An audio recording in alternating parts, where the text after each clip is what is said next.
थोड़ा ऑपोजिशन का काम यही है। बहुत बहुत शुक्रिया सर। शुक्रिया योगेश जी। मैं अब बिहार में TV 18 बिहार झारखंड दिवाकर जी हैं, कृपया वो आएंगे। दिवाकर जी अपना सवाल पूछिए। नमस्कार दिवाकर जी। राहुल जी, आपने माइग्रेंट लेबर्स की बड़ी समस्या आपने भैया थोड़ा थोड़ा जोर से बोलेंगे प्लीज। हाँ राहुल जी, आपने माइग्रेंट लेबर्स का जिक्र किया। प्रवासी मजदूर जो कोरोना का संकट काल है सबसे ज़्यादा प्रभावित हुआ है, और आपने कहा कि लॉन्ग टर्म सॉल्यूशन ढूंढने की ज़रूरत है। अब वक्त आ गया है कि लॉन्ग टर्म सॉल्यूशन होना चाहिए। मेरा सवाल है कि आप प्रधानमंत्री होते अगर, तो आप 3 कौन से बड़े कदम उठाते जिससे फौरी तौर पर राहत होती और लॉन्ग टर्म सॉल्यूशन ढूंढा जाता? क्या उदारीकरण की वो व्यवस्था जिम्मेदार नहीं है जो गांव, खेतों और हमारे घर की दहलीजों से रोजगार खत्म कर दिए, मौके खत्म कर दिए, और गिनती के कुछ शहर खड़े किए, आइलैंड खड़े किए, जहां रोजगार को लेकर हम भटकते हैं और पलायन को मजबूर होते हैं। और देश का पूर्वी हिस्सा खासतौर पर बड़ी तादाद में प्रवासी मजदूर आते हैं, चाहे बिहार हो, यूपी हो, झारखंड हो, पश्चिम बंगाल हो, उड़ीसा हो, यहाँ रोजगार क्रिएट होते। तो क्या उदारीकरण की वो व्यवस्था जिम्मेदार नहीं है, और वो सरकारें जो आगे ले जा रही थी वो व्यवस्था, उस व्यवस्था को वो जिम्मेदार नहीं है? आप देखिए, तरीके से अपनी बात रखते रहे। मैं प्रधानमंत्री नहीं हूं, तो ये आपका हाइपोथेटिकल क्वेश्चन है, तो मैं आपका हाइपोथेटिकल क्वेश्चन तो जवाब नहीं दूंगा। मगर मैं ऑपोजिशन लीडर हूं, तो मैं आपको बता सकता हूं कि मुझे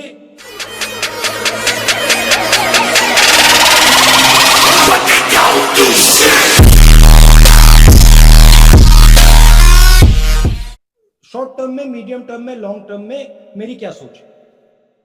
शॉर्ट टर्म में डिमांड को आप फायर कीजिए। शॉर्ट टर्म में आप जो छोटे और मीडियम बिजनेस वाले हैं जो हिंदुस्तान को रोजगार देते हैं उनकी आप रक्षा कीजिए, और जो आर्थिक तूफान आने वाला है उसके लिए आप प्रिपरेशन शुरू कर दीजिए। मेडिकल साइड से जो हमारे बुजुर्ग लोग हैं, जो हाई रिस्क लोग हैं, उनको आप प्रोटेक्ट कीजिए। ये हुई बात शॉर्ट टर्म की।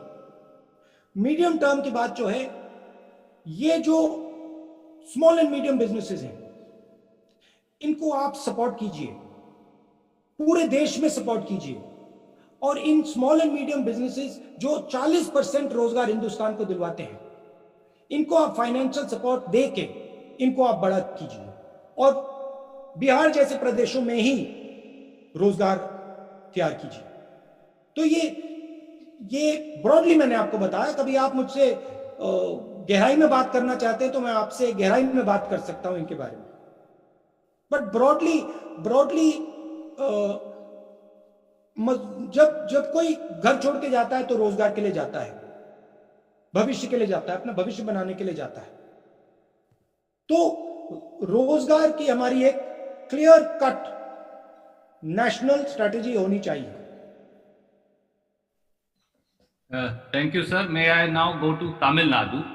And my friend from Tamil Nadu will pardon my pronunciation, for I'm from Haryana. I think the name is pronounced as Karthi Gai Selvan from Puttiya Talaimurai TV. Karti ji, Please ask your question. Please unmute yourself. Karthi, please unmute yourself. You're still muted. Karthi, Unmute yourself. can you tell us what your room looks like, or can you give us some indication, because we can't see? It's a white background, sir, and he's worn maroon shirt. Yeah. Yes, can you hear me, sir? Yes, please. Good morning, Rahul sir. Yeah, this is Karthik Chelvan from Pudhiya Talamurai. You can call me as Karthik. It's new generation media. Yeah, happy to have this session. Rahul ji, the center has been claiming that the schemes announced for 20 lakh crore is to rebuild India using the crisis as an opportunity. Don't you see like that? It's like 1991 where we went for a reformation. Similarly, we are using this corona crisis as an opportunity to rebuild India. That's what the center claims. Don't you see like that? I mean, I wouldn't like to compare what is going on right now to the the crisis in the 90s. I don't think that is a correct comparison. I don't think this type of crisis has happened not only in India but in the world. A crisis of this nature has not happened for a very long time. If we want to think about an opportunity into the future, we have to think about our present. You cannot imagine a future and then say, I'm not bothered about the present. And so, if you want to have a future, you have to defend your present. And currently there is tremendous pain. In Tamil Nadu, I know many, I've seen pictures of many migrants who are walking from Tamil Nadu. These people are the future of India. We have to protect them. We have to support them. We have to give them money. We have to make them confident. And so, yes, there is a potential for a future transformation, but that will come later. Right now, today, we have to think about what is going to happen to all our old people. We have to think what is going to happen to our people who have heart disease, who have lung disease, and we have to protect them. Thank you. Thank you, sir. May I now request Mukesh Rajput ji from Kabre Abhi Tak, Haryana and Himachal to ask his question. Mukesh Rajput ji. Mukesh Rajput ji, you have to unmute yourself. जी शुक्रिया सुरजेवाला जी। राहुल जी नमस्कार। मैं आपको याद दिलवाना चाहूँगा, आप ही के पिताजी कहा करते थे कि सरकार जो पैसा देती है, 1 रुपया देती है तो 15 पैसे आम आदमी तक पहुँचते हैं। और आज की तारीख में ये जो परसेंटेज बढ़ा है घटा है, क्योंकि सरकार हमेशा ही सहायता करना चाहती है, लेकिन जिस तक वो सहायता पहुँचनी चाहिए वो सहायता पहुँचती 15% थी जब कांग्रेस का शासन था। आज कितना पहुँचती है, एक तो मैं ये जानना चाहूँगा। और जिस तरीके से ये जो कोरोना वायरस की महामारी पूरी दुनिया में फैली है, तो उस वक्त जब लॉकडाउन का फैसला लिया गया, क्या वो सही फैसला था, या फिर आज जिस तरीके से जो चौथा चरण इसका आने वाला है और उसमें तमाम जो चीजें हैं उनको खोलने के प्रयास किए जा रहे हैं, क्योंकि अर्थव्यवस्था के लिए जरूरी है।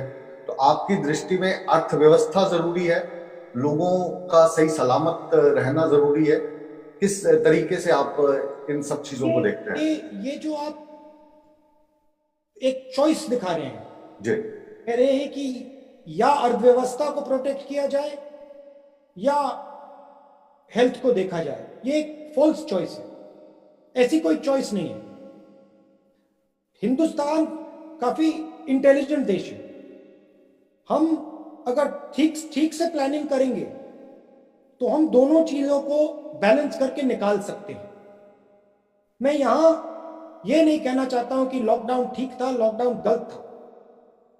मुझे यह दिख रहा है कि लॉकडाउन हुआ और अब हमें लॉकडाउन से होशियारी से, इंटेलिजेंस से, समझदारी से निकलना है। किस प्रकार निकलना है? ना हमें इकोनॉमी को सैक्रिफाइस करना है, ना हमें अपने बुजुर्ग लोगों को सैक्रिफाइस करना है। यही तो प्लानिंग होती है। इसीलिए तो प्लानिंग की जाती है कि ये जो कॉम्प्रोमाइजेस होती हैं, ये सही कॉम्प्रोमाइज हम निकाल पाए।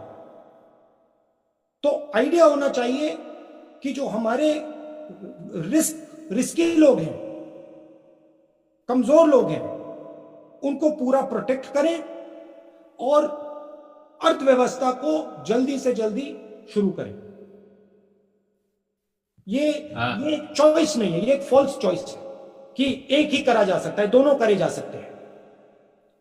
Thank you, sir. May I now request Asif Iqbal ji from Z Salam. Ragna ji, I'm coming to you also. Asif Iqbal ji from Z Salam. Rahul ji आदाब। मैं ब्लू शर्ट में हूँ और मुझे उम्मीद है जी सर, सबसे पहले तो बहुत मुबारकबाद कि आप लोगों ने इतनी बड़ी पहल की। आपकी मीडिया टीम भी बधाई की पात्र है कि इस तरह की इनोवेशन हुई। राहुल जी, इस वक्त आप जर्नलिस्ट हो गए हैं, आप 2 बड़े लोगों से आपने बातचीत की, बहुत सारे सवाल किए, रघुराम राजन जी से और अशोक चतुर्वेदी से। तो उन दोनों लोगों से आपको क्या पॉइंटर मिला वो ऐसे कौन से गुरु मंत्र कह ले या तमाम सवालों के आपके जवाब कह ले जो आर्थिक अर्थव्यवस्था को मजबूत करने के लिए उन लोगों ने आपको कुछ पॉइंटर दिए हों, वो पूरा हिंदुस्तान जानना चाहता है। और उसी में छोटा सवाल और कि क्या आपको लगता है, क्योंकि आपने बहुत ही अच्छी बात कही कि मैं इस वक्त कोई सवाल जवाब नहीं करना चाहता, सरकार पे कोई आरोप नहीं लगाना चाहता, मैं बस आगे की मुझे चिंता है, क्योंकि आप बार बार ये बात कह रहे हैं कि आगे तूफान आने वाला है। वो कौन सा ऐसा तूफान होगा जिसके जवाब के लिए आपको जो सजेशन है जो आप केंद्र सरकार को देना चाहते हैं, क्योंकि आपने कहा कि मैं दबाव बनाना चाहता सरकार पे कि सरकार हमारी तमाम सवालों को गंभीरता से समझे और जाने और उसका इलाज ढूंढे, तो प्लीज।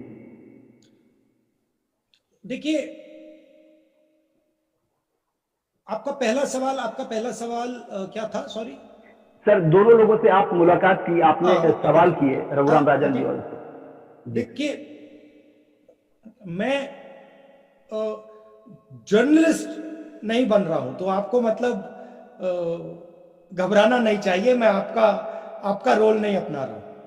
मैं अपने काम में मेरे बहुत सारे लोगों से बातचीतें होती हैं, कॉन्वर्सेशंस होते हैं, और वो बंद ऑफिस में होते हैं, बंद कमरों में होते हैं, मगर कभी कभी वो जो कॉन्वर्सेशंस होते हैं काफी इंटरेस्टिंग होते हैं, काफी गहरे होते हैं, काफी इंटरेस्टिंग होते हैं। तो मैंने सोचा कि क्यों नहीं मेरे जो कॉन्वर्सेशंस होते हैं, जो मेरी जो बातचीत होती है, एक झलक मैं बाहर भी दिखा दूं। क्यों ये सिर्फ मेरे ऑफिस के अंदर या बंद कमरे में रहे, क्यों नहीं मैं थोड़ी एक झलक बाहर दिखा दूं। तो आइडिया ये था। और आपने शब्द प्रयोग किया बड़े आदमी। देखिए, मेरे मुताबिक बड़ा कोई नहीं होता है। ज्ञान सबके पास होता है, समझ सबके पास होती है। तो जरूर हमने रघुराम राजन जी से बात की, जरूर हमने नोबेल लॉरिएट से बात की, मगर हम आम जनता से भी बात करते हैं, हम किसानों से भी बात करते हैं, हम मजदूरों से भी बात करते हैं। तो ये भी कॉन्वर्सेशन जो होते हैं, ये भी हम आपको दिखाएंगे, घबराइए मत। मैं सिर्फ जो बंद कमरे में मुझे सुनाई दे रहा है, मैं बाहर जनता को एक झलक दिखाना चाहता हूं। तो ये रही पहला सवाल। दूसरा सवाल क्या था? आप म्यूट हो गए हैं सर, ये कि आपने कहा कि मैं सरकार पे दबाव डालना चाहता हूं, मैं बताना चाहता हूं कि सरकार हमारे तमाम सवालों के जवाब दे। तो वो ऐसे कौन से बड़े सवाल हैं या सजेशन हैं जो आपको लगता है कि सरकार को इस वक्त देना बेहद जरूरी है? वो मैंने 2-3 बार बोला, और मैं प्यार से दबाव डालना चाहता हूं। मैं सजेशन दे रहा हूं, मुझे भरोसा है कि सरकार इनको कंसिडर करेगी, क्योंकि जो मैं बोल रहा हूं वो सिर्फ एक व्यक्ति नहीं बोल रहा है। बहुत सारे लोगों से मैंने बात की है, मजदूरों से मैंने बात की है, इकोनॉमिस्ट से मैंने बात की है, कैप्टन्स ऑफ इंडस्ट्री से बात की है, छोटे बिजनेस वालों से बात की है। और जो मैं कह रहा हूं, डिमांड क्रिएशन की जो बात की, सीधा पैसा डालने, बैंक अकाउंट में पैसा डालने की बात की, ये सिर्फ मेरी सोच नहीं है, ये बहुत सारे लोगों की सोच है, और मैं उस सोच को आगे रख रहा हूं। और मुझे पूरा भरोसा है कि इस बात को नरेंद्र मोदी जी गंभीरता से लेंगे, इसको नरेंद्र मोदी जी करने की कोशिश करेंगे। Thank you sir. मेन बात है कि जो इकोनॉमी है, उस इंजन को, जैसे इंजन को प्राइम किया जाता है, कार्बोरेटर में फ्यूल डाला जाता है, उस इंजन को एकदम प्राइम करने की जरूरत है, एकदम इंजन में फ्यूल डालने की जरूरत है, और आज करने की जरूरत है। Thank you, sir. May I now go to Karnataka to TV9, our friend Ranganath Bhardwaj ji. Ranganath ji is right here. Can you please ask you? First, unmute yourself, sir. Ranganath ji, you are not unmuted. सुन रहे राहुल जी, नमस्कार। नमस्कार। Blue background, black shirt. Found you. Can I have some water? तो मैं कर्नाटक से बात कर रहा है। कर्नाटक का आपको पता ही है, आपका माताजी बल्लारी में जीत गया था एंड इंदिरा गांधी जी को टर्न दिया है चिक्कमगलूर वो कर्नाटका। पहला बात यह है, मैंने कोरोना के बारे में, सेंट्रल के बारे में एंड आर्थिक स्थितिगति के बारे में मैंने बात नहीं करना चाहता है, क्योंकि आपका व्यूज जो है आपने शेयर किया है हमारे साथ। मैं सिर्फ राहुल जी के बारे में, स्टेट कांग्रेस के बारे में एंड ओवरऑल कांग्रेस का स्थितिगति के बारे में मैंने बात करना चाहता है। मुझे सिर्फ 3 मिनट रणदीप जी 3 मिनट विदाउट डिस्टर्बेंस। मैंने बोलिए सर। भैया, this is a press conference. Yeah. If you want to बात करना चाहते हैं